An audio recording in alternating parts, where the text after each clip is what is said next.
Don't forget what race is the most common perpetrator of Asian hate. White people, dipshit.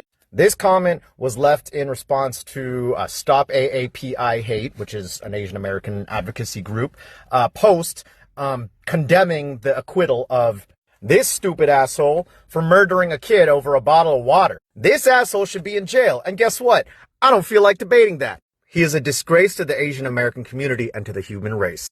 Fuck you, Rick Chow. Now, back to this comment, which is clearly trying to imply that it's black people who are the most common perpetrator of Asian hate.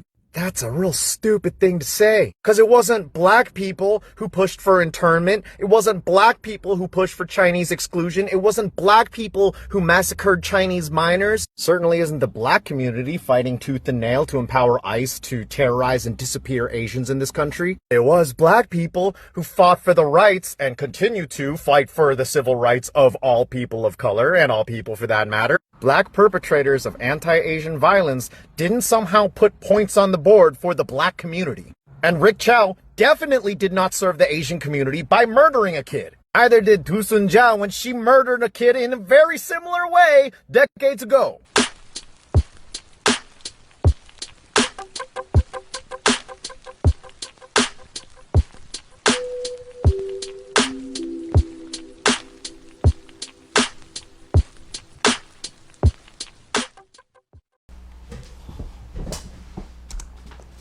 Allegedly, the Asian community is trying to go ahead and enact a 2.0 to the Asian hate bill, where they're going to try to say that it is hateful against Asian communities, that we're no longer shopping with their businesses. So it just made me wonder, how are you going to force us to shop with your businesses? How? Like, what does that even look like? How does that look like? So is it just that the people who are speaking about the boycott are going to be condemned, or what is it? How is that going to work?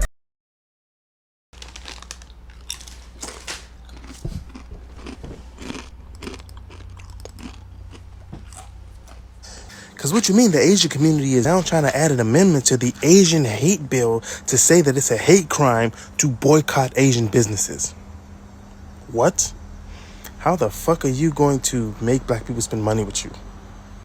What stage of grief is this? Force? I find it funny that they're running to the white man to get the white man to force black people to do something, but you're not asking those same white men to patronize your businesses. Why is that? And the white men who are also happy to write these bills to try to force black people to do it don't even think to come to your businesses. Why is that? Yo, so we back in here for another edition of F-ya-Motha. And I don't know. This is I don't know, like, you know what, fuck all that.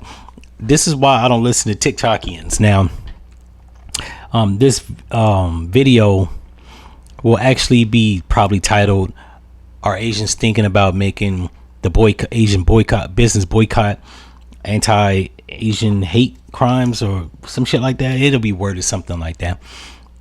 But when I heard these two videos, I was like, this is why you can't trust TikTokians. Right, all these TikTok lawyers and TikTok doctors and hip TikTok, the motherfuckers just got a degree in TikTokian.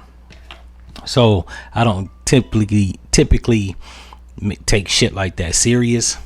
I just wanted to report on this shit because I thought it was fucking crazy. I'm like, I even had to Google this shit.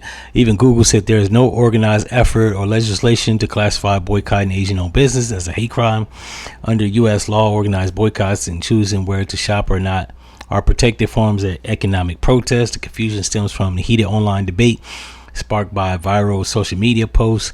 The controversy unfolded as follows. The instigation: the Asian content creator posted a video challenging black people to stop spending money at Asian-owned businesses, arguing that the black community is economically dependent on their services such as nails, convenience stores, and salons, and that the boycott would not harm the Asian community. In response and retaliation to the viral video, some activists and community leaders began advocating for economic boycotts to support black-owned enterprises instead. Now, the instigation actually didn't start from him. It actually started from that scumbag Rick Chow that shot the 14-year-old kid in the back because he claimed he stole some water and that he had a gun in his backpack that fell out when he fucking fell. So yeah, we wasn't fuck with him because of that. The dickhead that went on social media challenging us, he just didn't do nothing but throw some fuel on the fire, or fire on the fuel, however you like to word that shit. So yeah, I kind of knew this was bullshit. But I gotta salute the people that made these videos, because it drove up the views and it went viral. There's no such legislation, and on top of all that, just like crime, I don't think you can actually legislate intent. Like, how do you know that we're not shopping with you because we're boycotting? We might not be shopping with you just because you don't have the shit I need. It's hard to legislate that. So I knew it was bullshit right there. However, I ain't gonna lie, I went along with the bullshit. In any event, if y'all like this episode, like, comment, and subscribe, and I'm out.